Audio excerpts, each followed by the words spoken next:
네, 안녕하세요.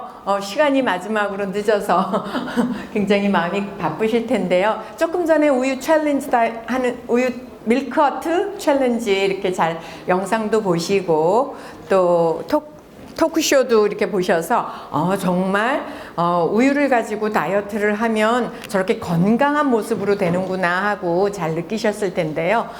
조금 전에 사회자님께서 말씀해 주신 대로 그러면 정말 건강한 다이어트라는 건 뭐고 우유를 가지고 다이어트를 하게 되면 건강한 몸매를 가질 수 있는지 한번 같이 알아보도록 하겠습니다.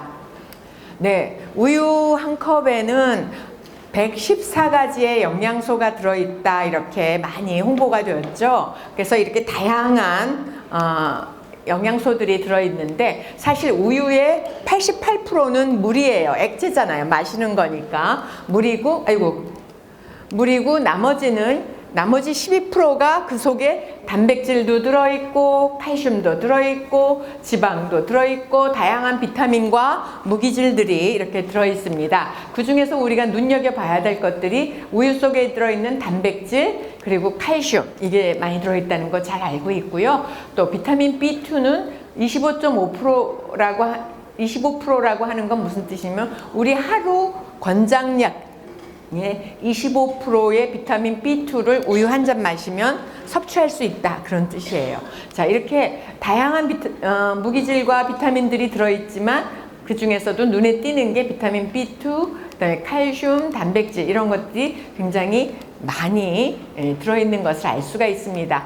그 외에도 우유에는 인슐린 like growth factor라고 해서 인슐린 유사 성장 인자 1이라고 하는 게 들어있는데요. 이거는 우리가 세포가 이렇게 증식을 하고 또 세포가 잘 유지가 돼야 되잖아요. 우리 몸속에서의 모든 에너지 대사나 이런 것들은 우리 세포 속에서 일어나는 거기 때문에 이 세포가 건강해야 되는데 이 세포가 증식하고 유지될 수 있도록 도와주는 그런 인자예요. 근데 이 IGF-1은 정상적인 세포의 성장과 유지에 뿐만 아니라 암세포가 많이 자랄 수 있게도 해주기 때문에 가끔 가다가 뭐 우유를 먹으면 유방암이 걸린다 이런 보도를 보셨을 것 같아요. 근데 그거는 우리 몸속에 우리가 먹는 영양소들은 뭐든지 적당량을 먹어야 되는 건데 너무 많이 먹는다든지 그러는 거는 과유불급. 너무 넘치면 모자라면 못하죠.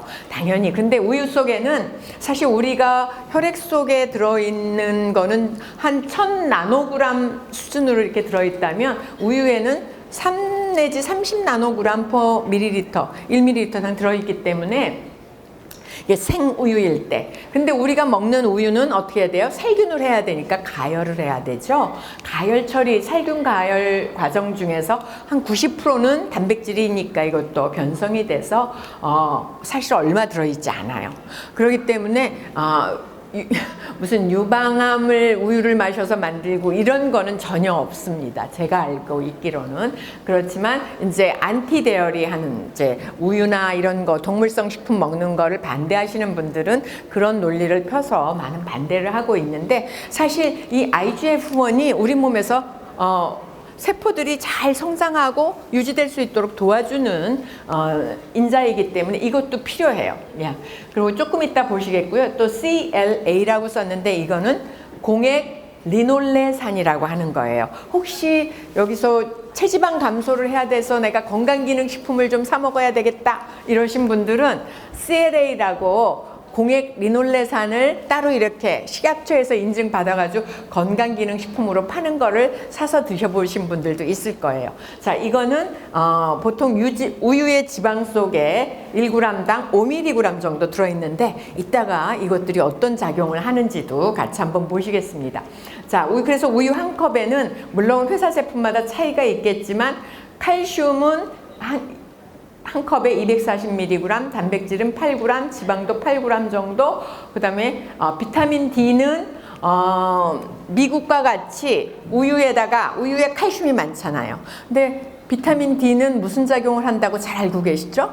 칼슘의 흡수를 도와주는 작용을 해요. 그래서 미국에서는 칼슘이 많은 우유에 비타민 D를 일부러 더 넣어줘요. 강화한다고 그러는데 더 넣어주는 강화우유를 파는데 우리나라에서는 그냥 그렇게는 팔지 않습니다. 강화우유는 없기 때문에 사실 미국 같은 경우에는 비타민 D가 많지만 우리나라 우유는 아까 앞에서 보시듯이 이렇게 비타민 D가 일일 필요량이 1.2% 정도밖에 안 되는데 미국의 우유 같은 서양의 우유는 강화 우유라서 24%까지 이렇게 들어있어요. 이 차이점이 뭔가 이따가 다시 한번 보실게요. 그래서 저는 여기 그 낙농진흥에도 계시고 우유자조금에도 계시고 농장을 아까 목장을 운영하시는 분들도 계시는데 앞으로 우리나라에서 우유를 가공할 때 아까도 보셨죠. 첫 번째에서 우리나라 사람들이 모든 영양소 중에 우리가 굉장히 잘 살잖아요. 모든 영양소 중에 부족하게 먹고 있는 영양소의 1순위는 뭐예요? 칼슘이에요. 필요한 양의 60%대밖에 못 먹고 있어요. 전 국민이 평균적으로 보면. 그래서 이 칼슘의 흡수를 더 좋게 해주기 위해서는 우유에 비타민 D를 강화해 주는 게 좋을 텐데 왜 안 하는지를 사실 잘 모르겠는데요. 좀 앞으로 강화를 해 주셨으면 우리 여기에 계신 우리 여성들의 건강, 뼈 건강뿐만 아니라 근육을 좋게 튼튼하게 해주고 근력을 좋게 해주는 데도 도움이 될 것 같아서 한번 그렇게 해주시기를 부탁을 이 자리를 빌어서 드리겠습니다. 자, 우유에 단백질이 아까 한 컵당 8g 정도 들어있잖아요. 자, 근데 이 우유의 단백질이 우리가 알고 있는 모든 단백질 식품 하면 뭐가 첫째예요? 고기. 그래서 뭐 소고기, 돼지고기, 그다음 닭고기, 그다음 이런 거 고기. 그다음에 두 번째로 생선, 뭐 그다음에 콩, 우유 이런 것들을 달걀 이런 걸 찾을 수 있는데 우리가 알고 있는 단백질 중에서 가장 단백질의 질이 좋은 게 뭐냐면 우유하고 달걀이에요. 그 다음에 이제 고기 같은 것들이 되겠는데, 그다음 콩 이런 게 되겠는데, 여기서 보시면 우유에는 이런 필수 아미노산이 요 주황색이 세계 보건기구에서 월드 헬스 오거나이제이션 세계 보건기구에서 요 정도의 필수 아미노산이 들어있으면 이상적이다 하는 거를 우유라든지 노란색은 우유, 초록색은 두유인데요. 다 필수 아미노산 함량이 넘어요. 그러니까 다 건강에 좋겠죠. 둘 다 좋은데 우리가 우유의 단백질의 질을 평가할 때 하는 방법이 있는데 이 PDCAAS 이거는 이런 필수 아미노산들이 이게 우리가 먹어도 어떻게 돼요? 소화가 돼야지 구슬이 서말이라도 꿰야지 목걸이가 되는 거잖아요. 그래서 이 단백질이 좋다고 그래서 먹었는데 소화 흡수를 못하면 소용이 없어요. 그런데 예전에는 PDCASS라고 하는 아미노산가, 소화율이 보정된 아미노산가, 파란색은 그걸로 해서 단백질의 질을 평가했는데 보정만 했을 뿐이지 실제 소화 흡수된 건 아니거든요. 그래서 2013년에 FAO에서는 실제 소화돼서 흡수되어진 아미노산가로 단백질을 평가해보자 그랬더니요. 지금 이 옛날 수치인 소화율이 보정된 거로 하면은 우유 단백질이나 두유 단백질이나 거의 비슷해요. 다 똑같이 100인데 이 소화 흡수를 잘 못하는 사람이 주로 누구냐면 어린아이들, 영유아들, 그리고 또 노인들이에요. 나이가 드시면 소화가 잘 안 되시잖아요. 그래서 먹어도 소용이 없게 되는데 그거를 그 소화 흡수율까지 계산해서 보니까 우유가 두유보다 더 좋더라는 거예요. 단백질의 질이. 그래서 역시 단백질이 제일 좋은 건 필수 아미노산이 많이 들어있고 소화율도 좋은 우유다, 이렇게 볼 수가 있는 거죠. 자, 이거는 아까 보신 그래프예요. 아까 다른 분이 발표하실 때 박진경 교수님이 발표하실 때 있었는데 우리나라의 모든 영양소 중에 이게 100%예요. 하루에 섭취해야 될 100%보다 에너지에서부터 모든 게 다 넘쳐요. 우리가 너무 풍요로운 지금 시대에 살고 있죠. 그런데 부족한 게 뭐냐? 칼슘이에요. 자, 이 2014년도에도 그랬는데 17년도에 국민건강영양조사 자료에서도 마찬가지예요. 칼슘이 부족해요. 자, 그래서 지금 요즘에 보면은 2017년도 조사 자료를 보니까 칼슘과 비타민 A, 그다음 비타민 C가 아까 부족하다 이렇게 나왔는데요. 자, 이 칼슘이 부족하다는 거 꼭 기억을 해주시고요, 우리 국민들이. 자, 그러면 오늘은 다이어트에 우유가 어떻게 좋은지 알기 위해서 하는 거니까 우리가 비만이 건강에 나쁘다, 안 좋다 이거 다 알고 계시죠? 자, 그러면 근데 왜 비만이 건강에 안 좋은지를 알아보기 위해서 정말 요즘에 세계적으로는 비만 질병을 앓고 있는 사람들이 늘어나고 있는가 보면 미국도 1999년서부터 계속적으로 늘어나고 있고요. 우리나라도 계속적으로 늘어나고 있어요. 자, 그래서 우리가 그렇게 열심히 맨날 다이어트를 하는데 왜 비만율은 줄지 않는 거지? 너무 맛있는 게 많은가 봐요.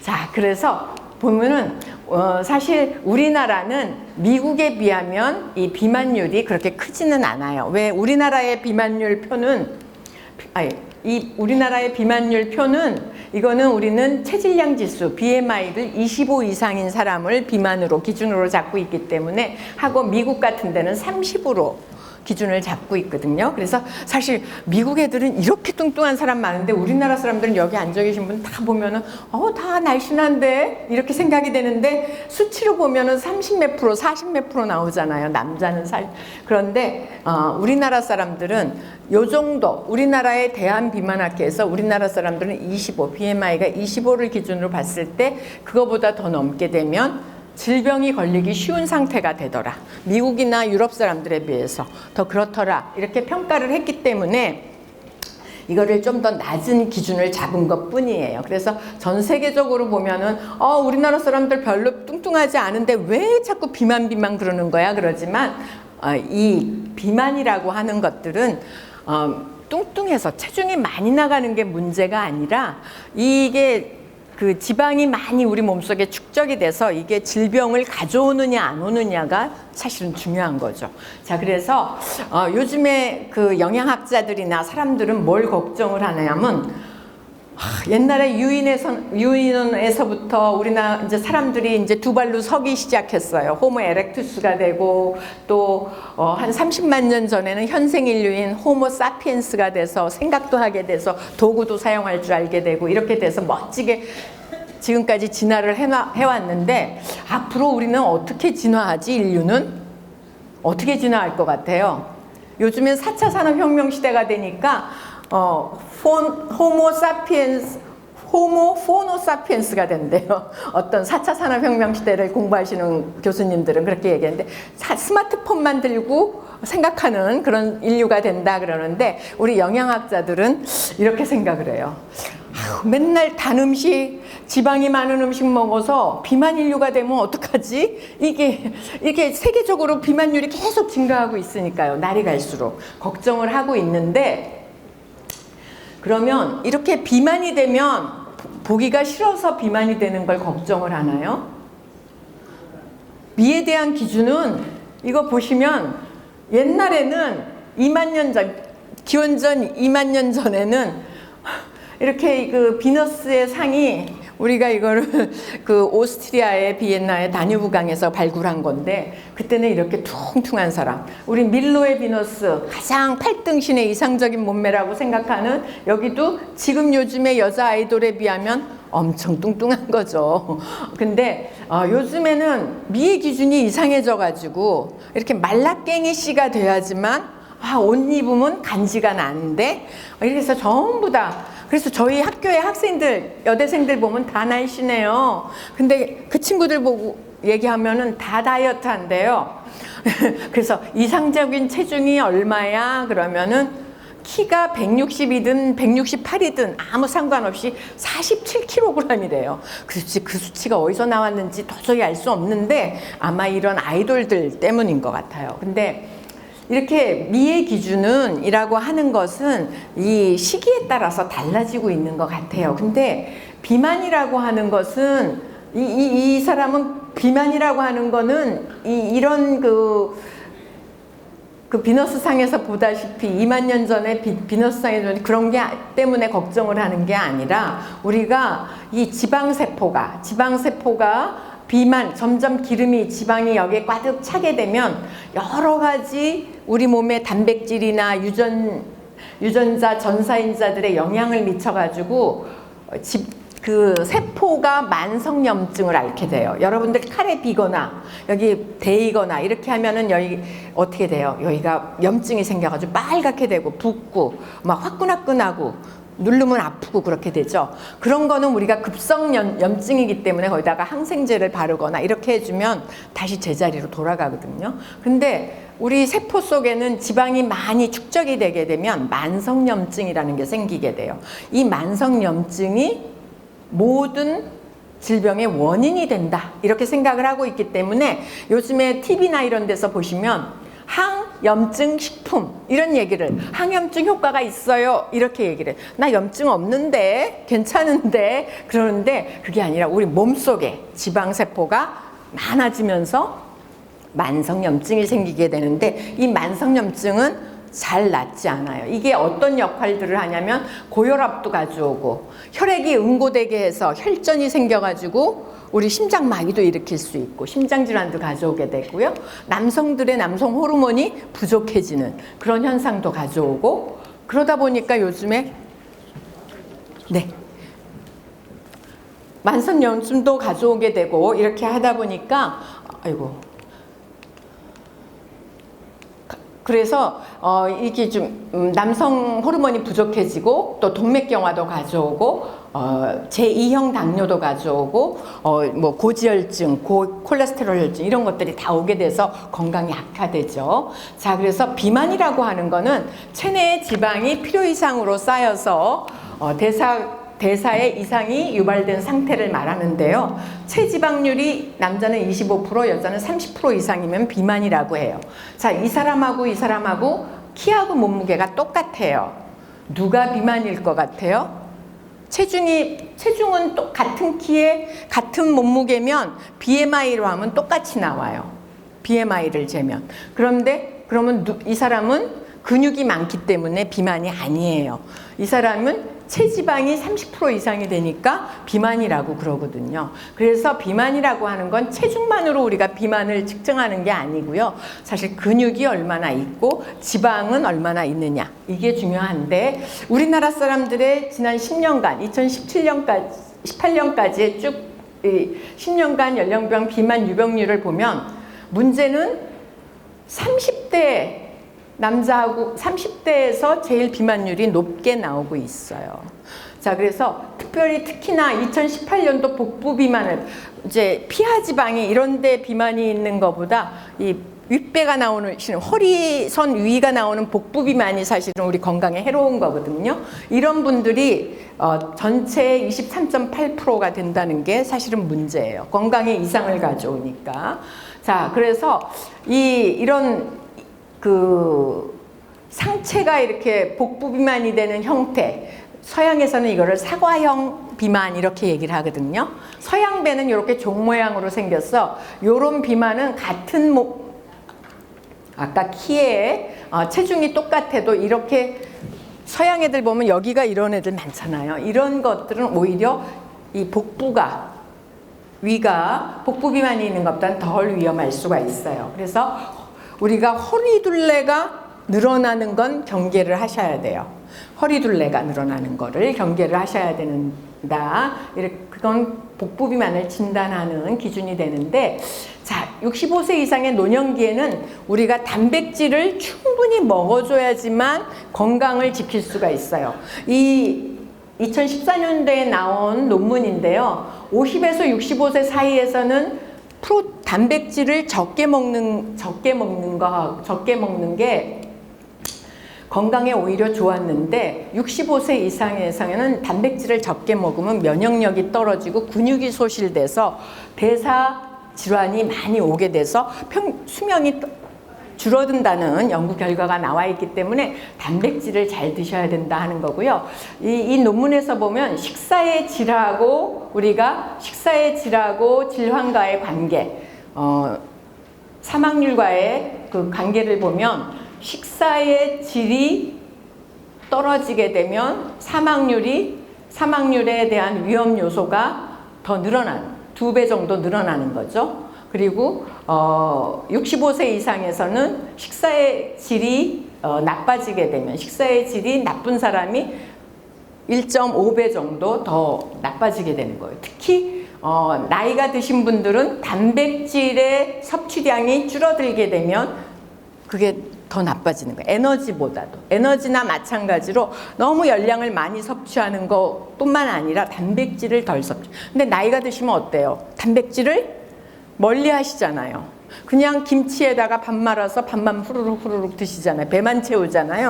근데 그게 그래서 일부러 지금부터는 달걀, 우유, 두부, 소고기 이런 것들 챙겨 드셔야지 되는데, 건강하게 오래 사시려면. 자, 그러면 복부 비만을 감소시키는 요인들이 여러 가지가 있는데, 우리 보건산업진흥원에서 나온 걸 보면 매일 우유나 유제품을 섭취를 했을 때 거의 안 먹는 사람에 비해서 위험률이 32% 정도 감소하더라 하는 거예요. 그래서 우유 한 잔, 우유 2잔 이 정도까지 우리가 먹어주는 게 얼마나 우리의 건강, 전체적인 건강을 좋게 하는데 도움이 되는지를 알 수가 있는데요.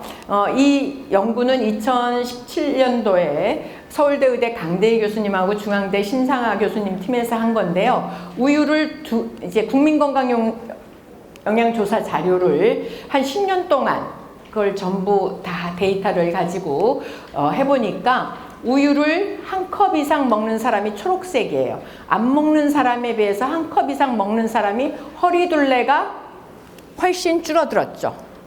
그죠? 그리고 중성혈증이나 콜레스테롤도 더 줄어들었어요. 근데 허리둘레는 뭘 말해주는 거라고 그랬어요? 복부 비만을 나타내주는 지표이기 때문에 남자나 여자에게서는 특히 허리둘레가 굉장히 크게 차이가 나고 있는 걸 볼 수가 있죠. 많이 줄어들었잖아요. 0.79니까. 그래서 하루 2컵을 먹게 되면 이제 이렇게 많이 줄어든다, 이렇게 하는 거를 나타내주고 있죠. 그래서 우유를 1컵 내지 2컵 정도를 잡수실 수 있으면 드셔주시는 게 좋겠다라고 하는 거예요. 자, 여기서 보시면 제일 무서운 거는 저희 남편도 한 55세가 넘으니까 옛날에는 여기 갑바가 이렇게 좋아가지고 이렇게 그 자켓을 이렇게 딱 입던 게 다 남아요, 여기가. 왜 그래요? 근육이 빠져가지고요. 그래서 안쓰럽더라고요. 근데 이 근감소증이 제일 안 좋은 거예요. 우리 목욕탕 가서도 이렇게 보시면 좀 나이 드신 분들 보면은 궁둥이가 없으시잖아요. 다 근육이 빠지셔가지고. 자, 이게 근감소증인데 이거는 왜 생기느냐? 움직이지 않으시니까. 움직이지 잘 않으시고 또 단백질을 치아가 안 좋으니까 안 드세요. 자, 그러니까는 단백질 섭취에 불균형이 와가지고 이렇게 근육이 감소하는데, 이렇게 되면 식욕도 떨어져서 더 식사를 안 하시게 되고, 또 이렇게 염증, 우리 만성염증이 증가하게 되고, 또 우리 몸속에서 신진대사를 도와주는 호르몬들이 줄어들게 돼요. 그러니까 모든 전반적으로 대사적으로 질환 상태에 들어가게 되는 거죠. 근데 이런 근감소증이라고 하는 것들이 우리나라에서 보면은 2008년도에서부터 10년도까지 국민건강영양조사 자료를 보면 나이 드신 분에서 물론 근감소증이 제일 많이 나타나지만 여자보다도 남자들이, 그리고 전 연령대에서 사실은 조금씩 다 나타나고 있어요. 자, 근데 요즘에 젊은 친구들은 어떤 다이어트를 하죠? 일단 살 빼야 돼. 나 비키니 입을 때 됐어. 한 5월 달쯤 되면 갑자기 굶고 한 달에 5kg씩 뺍니다. 그렇게 되면 우리 몸이 굶으면은 지방을 분해시켜서 에너지로 쓰고 지방이 없어지면 얼마나 좋겠어요. 근데 우리 몸은 그렇지가 않아요. 일단 딱 우리가 에너지 섭취를 안 한다, 굶는다. 그러면 우리 몸은 제일 먼저 하는 게 근육을 분해시켜서 에너지원으로 사용해요. 그리고 나서 그 다음에 그것도 없으면, 사용할 게 없으면 이제 지방을 분해해서 사용을 해요. 그러니까 거꾸로 돼서 이렇게 젊은 애들이 굶으면서 다이어트를 하면 근육이 없어지고 지방은 그대로 남아있는 거예요. 그래서 마른 비만이 돼요. 체중은 줄어들어서 말랐는데, 말라 보이는데 상태는 비만 상태예요. 그래서 마른 비만이 되면 나중에 밥을 평생 굶고 살 수는 없잖아요. 그럼 뭘 어떻게 해야 돼요? 다이어트해서 원하는 몸무게 되면 그다음부터 조금씩 먹죠. 그러면 그 먹은 에너지를 어디서 소비를 소비를 해야 되냐면 근육에서 에너지로 바꿔가지고 우리가 활동하는데 소비를 해야 되거든요. 근데 근육이 없어졌으니까 소비할 데가 없어요. 그러니까 소비가 잘 안 돼. 기초대사량이 떨어져. 이러니까 어떻게 되죠? 이 요요 현상이 오는 거예요. 금방 먹은 만큼 살이 금방 쪄요. 내가 그냥 2달 동안 굶어가면서 뺐는데 한 1, 2주면 다시 원상복구. 이런 걸 우리가 요요 현상이라고 합니다. 그래서 이런 우리가 이제 움직이지 않고 이렇게 함으로써 생기는 이런 근감소증, 나이가 들면서 생기는 근감소증뿐만 아니라 요즘에는 굶으면서 다이어트를 하는 젊은 층에서도 이런 근감소증이 많이 생기게 된다. 이렇게 하는 거예요. 자, 그래서 이 근감소형 비만을 이런 요요 현상이 나타날 수 있는 마른 비만이나 나이가 들어서 단백질이 빠져가지고 생기는 거를 예방하기 위해서는 뭘 해야 된다고 알려져 있냐면 김종국이가 하는 거 보면 막 웨이트 같은 거를 막 이렇게 힘들게 들어올리고 그러잖아요. 그런 저항성 운동, 그런 운동들이나 또는 영양을 잘 섭취해야 되는데 그 근육을 우리가 만들기, 합성하기 위해서는 어떤 걸 주로 많이 먹어야 되냐면 필수 아미노산이 잘 들어있는 질 좋은 단백질을 먹어야 돼요. 특히나 분지상 체인의 분지상 사슬 아미노산이라고 해서 이런 발린, 루이신, 아이솔루이신 같은 것들, 그리고 루이신의 그 대사산물인 이런 HMB 같은 그런 것들이 많이 들어있는 단백질을 많이 드셔야 되는데 그런 게 주로 우리 우유에도 많이 들어있기 때문에 도움이 될 수 있다라고 하는 거를 말씀드리고자 합니다. 그래서 우리가 건강한 다이어트를 하기 위해서는 우유를 먹으면 왜 건강한 다이어트가 되는지를 제가 한 6가지 정도로 요약을 해서 말씀을 드릴게요. 시간이 없으니까 우선 우유는 단백질이 많이 들어있다는 거 아시죠? 자, 이 단백질이 많이 들어있는데 우리가 하루에 먹어야 되는 단백질의 양은 킬로그램당 1 내지 1.2g이에요. 그런데 노년기에는 40%가 단백질 섭취 기준을 이미 근육 소실이 많이 됐기 때문에 좀 더 그 근감소증을 예방하기 위해서는 조금 더 먹어주는 게 좋겠다. 그 성인 때처럼 젊었을 때처럼 단백질을 꼭 드셨으면 좋겠다. 그렇게 얘기를 드릴 수가 있고요. 왜냐하면 나이가 들면은 이런 단백질 동화작용에 저항성이 생겨서 나이가 들면 아까 IGF-1이라고 하는 인슐린 유사 성장인자가 줄어들어요. 젊었을 때는 세포를 많이 만들어야 되니까 이것도 많이 있는데 나이가 들면 이것도 감소하게 되거든요. 그래서 이게 감소하게 되면 이 mTOR라고 하는 그 단백질을 합성하는 데 도움을 주는 이 대사 과정에서 문제가 생겨가지고 단백질 합성이 잘 안 돼요.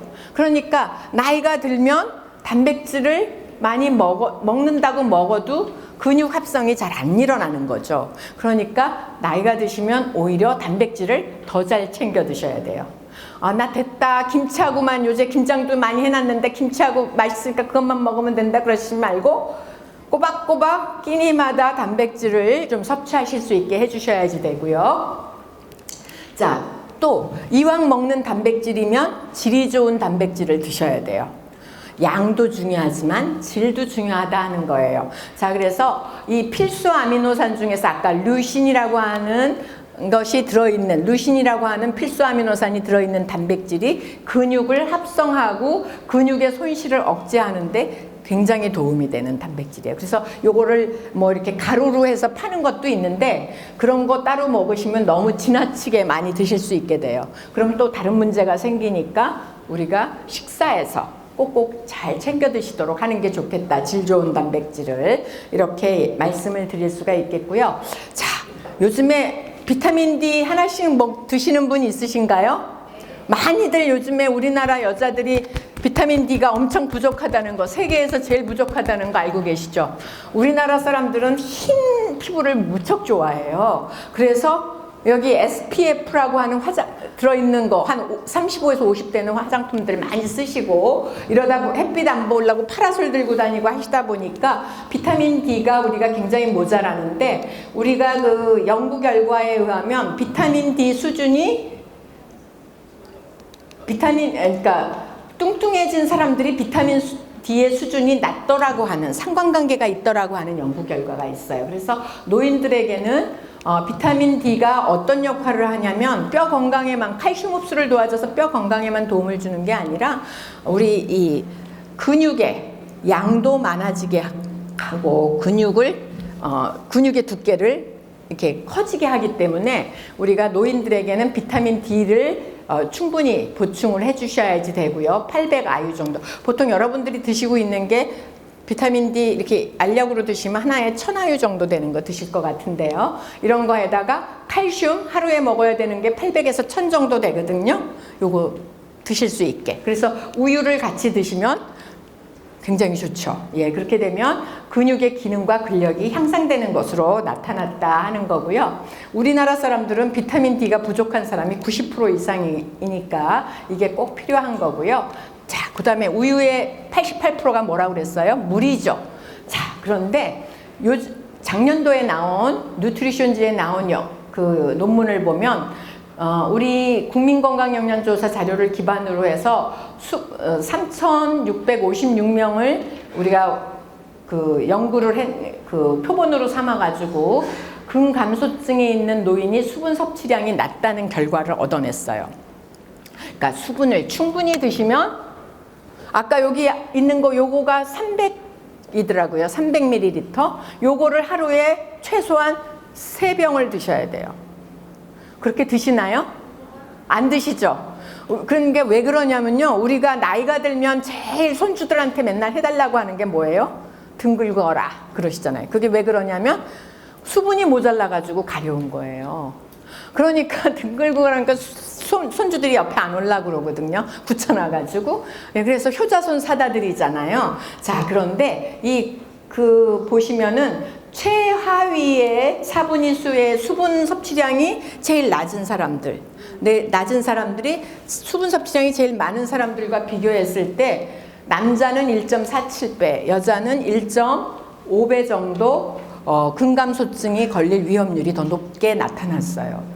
자, 통계적으로. 그러니까 이거를 물을 많이 드셔주셔야 되는데, 이왕 먹는 건 맹물도 좋지만 우유도 88%가 우유 한 컵을 먹으면 200 중에 180 정도는 물이거든요. 180ml는. 그러니까 그렇게 드시면 좋겠고, 또 우유에는 아까 비타민 B2가 우리 하루 섭취 필요한 양의 25% 정도 들어있다고 그랬죠. 자, 이 비타민 B2는 뭘 하냐면 우리가 이렇게 이 지방세포에 대식세포들이 이렇게 염증이 돼서 이렇게 뿔이 났어요. 막 만성염증이 생겨서 우리 몸을 괴롭히면 이 세포들에서 제대로 에너지 대사가 일어나지 않는데, 비타민 B2를 우리가 먹어주면 에너지를 소비할 수 있게 해주거든요. 그래서 비타민 B2를 많이 섭취하셔야 되는데, 비타민 B2가 돼지고기, 뭐 이런 거 또 이렇게 많은데 우유에도 많아요. 그래서 우유를 섭취를 해주시고, 물도 먹고 비타민 B2도 먹고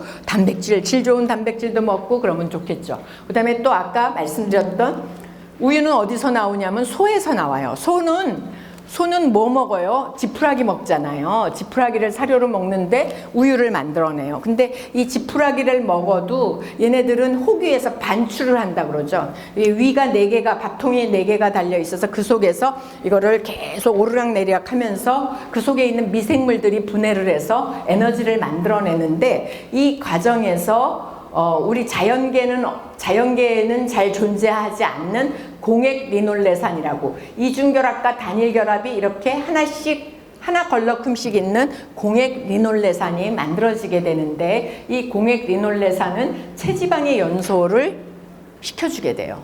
그러니까 근육도 만들어주고 체지방은 빼주고 이렇게 하니까 도움이 될 수 있겠죠. 그래서 우유 한 컵에는 40mg의 공액 리놀레산이 들어있으니까 우유 하루에 2컵 정도 드시면 많은 도움이 될 수 있다라고 하는 거예요. 그래서 각 나라의 생활 지침들을 보면 어느 나라나 우유를 먹자라고 하는 게 일본이나 미국이나 우리나라나 다 들어있어요. 과학자들이 이거 식생활 지침 그냥 만드는 거 아니거든요. 그래서 이거를 보시면 우리가 우유를 먹는 게 꼭 필요하구나 하는 거를 알 수가 있죠. 심지어는 채식주의자들의 그 식사 지침에도 저지방 우유를 먹도록 하자라고 하는 게 나타날 수 있을 정도입니다. 그래서 우리가 복부 비만을 예방을 하기 위해서는 우유를 매일 2컵 정도 마셔주시는 게 근감소를 예방을 하고 지방을 빨리 태울 수 있는데 굉장히 도움이 되니까 그렇게 실천을 해주시면 아까 보셨던 밀크워트 챌린지에 나오는 친구들처럼 그렇게 멋진 몸매 또 건강한 신체를 가지실 수 있을 거라고 생각을 합니다. 예, 감사합니다.